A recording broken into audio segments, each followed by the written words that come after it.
Olá pessoal, meu nome é Jamile Barbosa e nós estamos começando mais um História 24 Horas e hoje nós vamos falar sobre a descolonização afroasiática. Episódio ou episódios que irão acontecer entre 1945 e 1991, ou seja, século XX, no contexto da Guerra Fria. Lembra aí, disputa entre União Soviética e Estados Unidos, socialismo versus capitalismo, disputando áreas de influência. Então, isso vai acontecer num período em que a gente denomina de idade contemporânea, que é aquele período que vai desde a Revolução Francesa até os dias de hoje. Ok? Então, a gente já se localizou no tempo, já nos localizamos no espaço. Agora, nós vamos tentar compreender o que foi esse processo de descolonização. Bem, primeiro a gente já começa pela palavra descolonizar. Tem aí um prefixo des que dá a ideia de desfazer, né? Então, a gente vai desfazer uma colonização. Mas essa colonização é a do século XV, Jamile?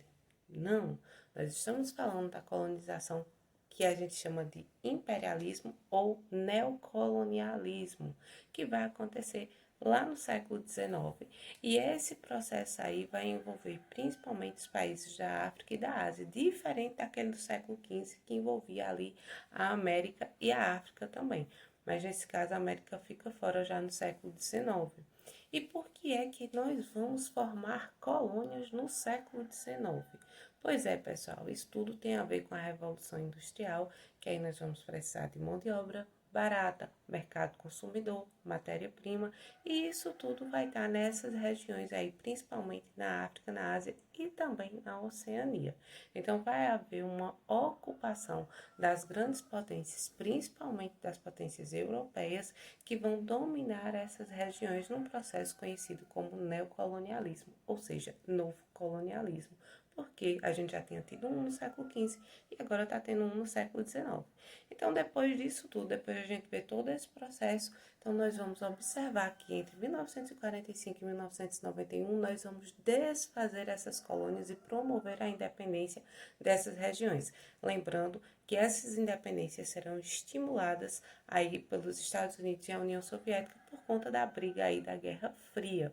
Então eles estão disputando áreas de influência e vão aí colaborar para que haja a independência dessas regiões.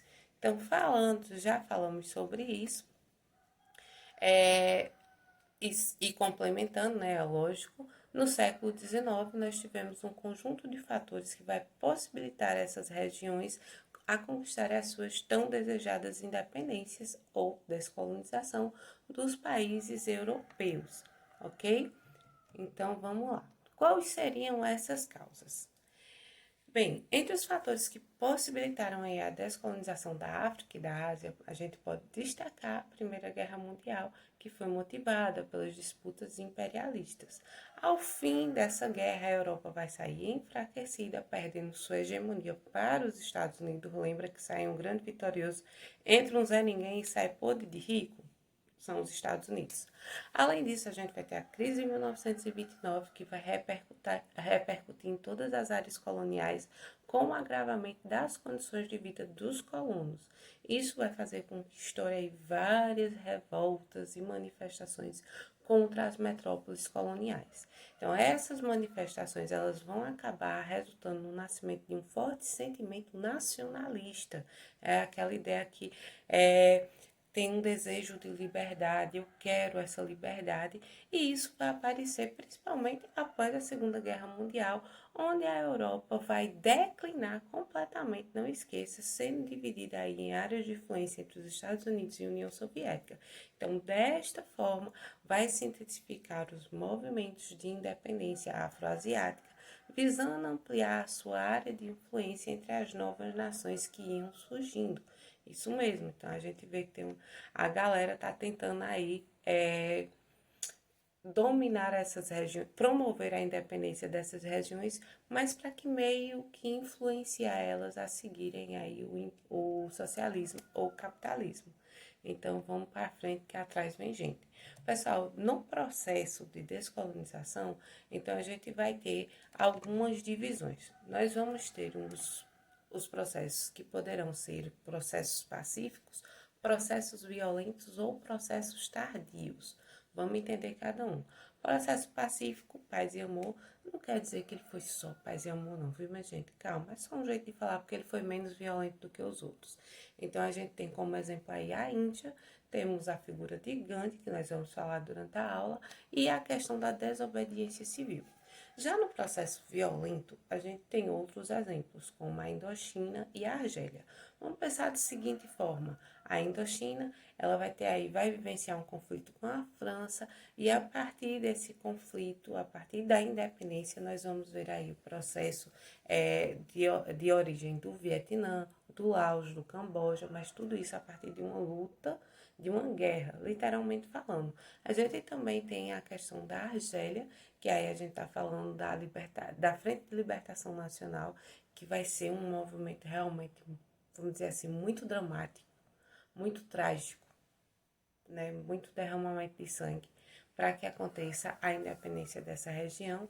E a gente também tem os chamados processos tardios, que esses daí, minha gente, pelo próprio nome já está dizendo, são os últimos processos que nós vamos ter.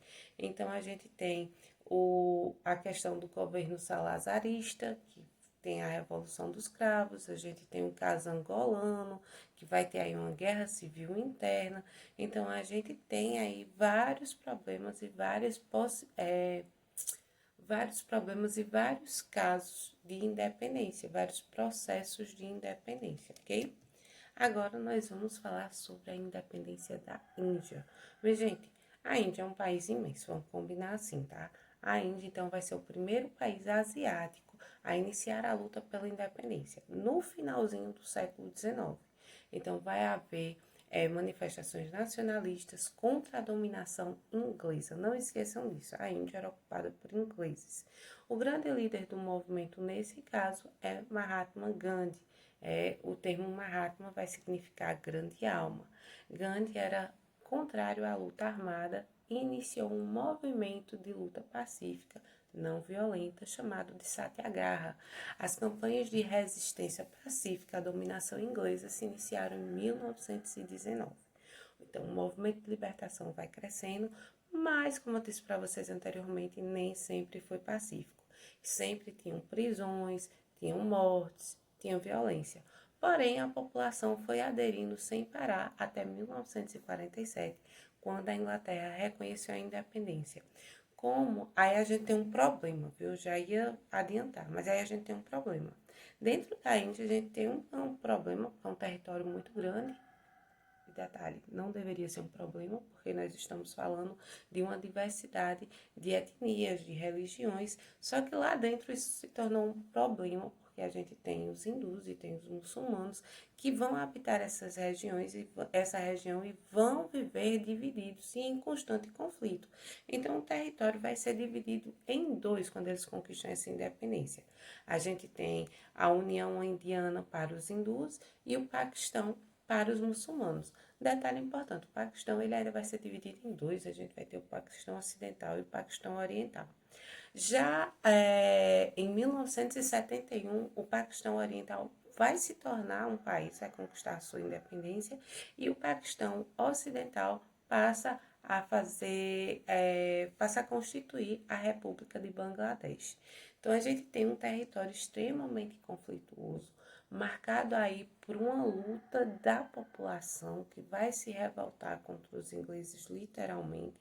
Então, nós vamos ter a Marcha do Sal, que é muito importante, porque as pessoas elas tinham que pagar imposto sobre o sal e elas não poderiam fazer essa retirada de sal, elas teriam que comprar em Inglaterra. Então eles fizeram uma marcha onde eles se direcionaram para o mar para fazer essa retirada e foi uma marcha aí de quase um mês, liderada por Gandhi. Tá? Além disso, além da Índia, a gente ainda tem um caso, como a gente já tinha falado ali, da Indonésia, que esse aí é um caso onde a gente tem a violência envolvida. Então, a Indonésia só é formada por cerca de 17 mil ilhas, das quais 6 mil são habitáveis. E detalhe, essas 6 mil ilhas sofreram muito ultimamente com tsunamis, terremotos, problemas não, catástrofes naturais, que estão fazendo com que várias dessas ilhas acabem desaparecendo. Então, eles têm um problema atual, mas o problema deles é muito antigo, porque desde o século XVII até 1941, o arquipélago esteve sob domínio holandês. Em 1941, durante as ofensivas da Segunda Guerra, o Japão passa a dominar a Indonésia, o que vai levar à formação de um movimento nacionalista de resistência. E aí eles vão lutar pela sua independência. Então, quando o Japão, que estava dominando a Indonésia, perde, é o momento que a resistência diz assim: opa, nós podemos declarar a nossa independência. Então, eles declaram, mas a independência não é aceita pela Holanda, que vai iniciar uma tentativa de recolonizar essa região. E aí, a gente vai observar que o líder Alimed Sukarno, minha gente, a pessoa passa do inglês para outra língua, fica pior ainda, mas vamos.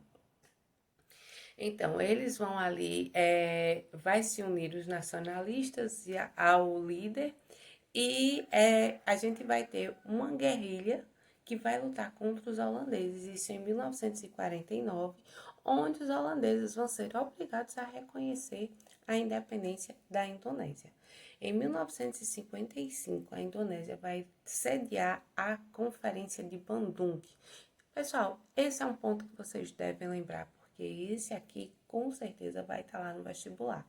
O que era a Conferência de Bandung? Nós vamos reunir os diversos países africanos e asiáticos recém-independentes e lá eles vão dizer o seguinte: lá eles vão criar objetivos para promover uma cooperação econômica e cultural entre esses países. E entre outras coisas, minha gente, é importante salientar que eles vão criar uma política de neutralidade, de não alinhamento. Então, em alguns momentos, eles vão dizer que não são obrigados a seguir nem o capitalismo, nem o socialismo. Não quer dizer que eles conseguiram 100% não, viu, minha gente? Mas eles vão tentar vamos dizer assim, esse não alinhamento para que eles possam manter a sua liberdade e não só trocarem de colônia. Deixaram de ser colônia ou da Holanda, ou do Japão, ou da Inglaterra, e agora, com a Guerra Fria, eles podem passar a ser colônias, apesar de não receberem esse nome, mas como eles recebem influência tanto da União Soviética quanto dos Estados Unidos, eles acabam aí meio que virando uma pseudo-colônia, tá? Agora vamos falar da Indochina? Pois é. A Indochina é outro movimento assim seríssimo, porque nós vamos ver aí uma região formada pelo Vietnã, pelo Laos e pelo Camboja. Então, em 1887, esta região foi conquistada e submetida ao colonialismo francês. Em 1940, durante a Segunda Guerra Mundial, a França vai ser ocupada pelos alemães, cessando seu domínio sobre a região. E aí quem vai aparecer? Os japoneses vão aparecer e vão ocupar toda a Indochina? Sim! E isso vai levar à formação de um movimento de resistência nacionalista pelo vietnamita, uma liga revolucionária liderada pelo comunista Ho Chi Minh. Ixi Maria. Após a derrota do Japão na Segunda Guerra Mundial em 1945, foi proclamada a independência do Vietnã do Norte. Detalhe, os franceses não vão reconhecer, vão dizer, não, esse governo de Ho Chi Minh não funciona, vamos tentar uma recolonização. E a partir de 1946 eles tentam fazer isso. Então eles vão ocupar as regiões do Laos, do Camboja e Vietnã do Sul. E aí, minha gente, isso vai desencadear a famosa Guerra da Indochina. Sim, essa guerra que vai se estender até 1954 entre o Vietnã do Norte e o Vietnã do Sul. Detalhe, essa galera aí, ela é apoiada, o Vietnã do Norte vai ser apoiado pela União Soviética, enquanto o Vietnã do Sul vai ser apoiado pelos Estados Unidos e nós vamos ter uma guerra, literalmente falando. Então, aqui, durante esse período, nós vamos ver que os franceses vão ser derrotados e, nesse momento, vai acontecer a Conferência de Genebra, no qual os franceses vão reconhecer a independência da Indochina, ok? Independência da Argélia. Sim, minha gente, nós vamos falar agora sobre a Argélia, que era dominada pela França desde 1830 e a partir de 1880 iniciou um processo de imigração francesa para o território argelino, onde eles irão ocupar as melhores terras. Então, os colonos franceses na Argélia, denominados de pés pretos, tinham condições de vida superiores à dos argelinos e o grau de discriminação era imenso. Em 1945, vão ocorrer as primeiras manifestações pela independência. Essas manifestações foram lideradas por muçulmanos, grupo religioso predominante na Argélia, mas foram sufocados pelos franceses. A derrota francesa na Guerra da Indochina, em 1954, vai evidenciar o enfraquecimento do poder francês. E nesse mesmo ano, a população muçulmana da Argélia voltou a se colocar contra a França através de manifestações que resultaram na criação da Frente Nacional de Libertação. Ainda em 1954, iniciou a Guerra de Independência, que deixou um saldo de milhares de mortos. Em 1962, após 8 anos de guerra, foi assinado o Acordo de Évian, segundo o qual a França reconhecia a independência da Argélia. E aí, pessoal, vou aproveitar aqui para a gente falar de uma forma meio que geral, porque eles tinham muitas colônias, que é, no caso, a independência das colônias portuguesas. Vocês têm que lembrar que Portugal dominava ali a África, né? Pelo menos na primeira colonização. Na segunda, no neocolonialismo, a gente não vai observar isso com tanta força. Porém, as colônias que eles tinham ali desde os séculos XV e XVI vão fazer parte da história de Portugal por muito tempo. Então, vamos pensar. Portugal foi pioneiro nas navegações a partir do século XV. Em 1415, os portugueses já haviam conquistado várias colônias, inclusive fizeram a tomada de Ceuta na África. Durante o neocolonialismo, as concessões portuguesas diminuíram, né? Ficaram reduzidas a Angola, Moçambique, Guiné-Bissau e os arquipélagos de Cabo Verde e de São Tomé e Príncipe. A gente fala pouco, minha gente, mas olha a quantidade de região que ainda pertencia a Portugal. A crise na qual mergulhou o Império Português ainda no século XVII levou à perda de grande parte de suas colônias para os espanhóis, holandeses e ingleses. Se comparadas às outras regiões da África, as colônias portuguesas levaram mais tempo para obter a independência. As negociações só ocorreram no fim do regime salazarista em 1974. Isso é o que a gente chama de independências tardias ou processos tardios. O caso mais violento foi o de Angola, que a partir de 1975, a luta de independência virou aí uma guerra civil, finalizada apenas em 2002, com 1 milhão de mortos. Ou seja, é triste, né, minha gente? Agora também, minha gente, vamos falar de outra região, nós vamos falar sobre a África, que é um ponto extremamente importante. Não a África continente, nós estamos falando aí da África do Sul. Então, um dos processos mais marcantes, um dos fatos mais marcantes nesse processo de descolonização africana foi com certeza o apartheid, que era um regime de segregação, de separação racial que diferenciava negros e brancos na África do Sul. Minha gente, vocês têm que entender e tentar, na verdade, é tentar entender certos absurdos, ok? Porque os colonizadores chegaram lá e lá eles se colocaram como superiores, dominaram a maioria da população, disseram que eram melhores e assim eles permaneceram. Lógico que através do uso da força, não foi só no blá blá blá, não, foi força. Então eles instituíram o apartheid, que existia desde o século XVII, quando a África do Sul foi colonizada por ingleses e holandeses. Em 1948, o termo foi legalizado. Então, durante o regime do apartheid, o governo era controlado por brancos de origem europeia. Os negros eram negados direitos sociais, econômicos e políticos. Algumas leis do regime visavam proibir o casamento entre brancos e negros, a circulação de negros em determinadas áreas da cidade, instalações públicas, isso quer dizer banheiro, pontos de ônibus. Então tinha que ter uma declaração de registro de cor, entre outros tantos absurdos, ok? Esse regime ele só vai ter fim em 1990. Um dos maiores opositores do apartheid foi Nelson Mandela, que foi preso em 1964, numa cela que mal cabia ele assim, tipo de braço aberto, entendeu? E em 1994, Mandela assume a presidência da África do Sul, tornando-se o primeiro presidente negro do país. Vê, minha gente, assim, tipo, a gente tem que parar para olhar e observar esses absurdos da nossa história. Não se justifica isso. E o pior, minha gente, é pensar que isso não aconteceu só em um local. Aconteceram em vários outros locais. Por exemplo, os Estados Unidos, a gente teve a segregação racial durante muito tempo. A gente já teve agora no século XX a segregação racial, que é um absurdo. O que mais? A gente tem a questão do racismo enraizado na estrutura do nosso país.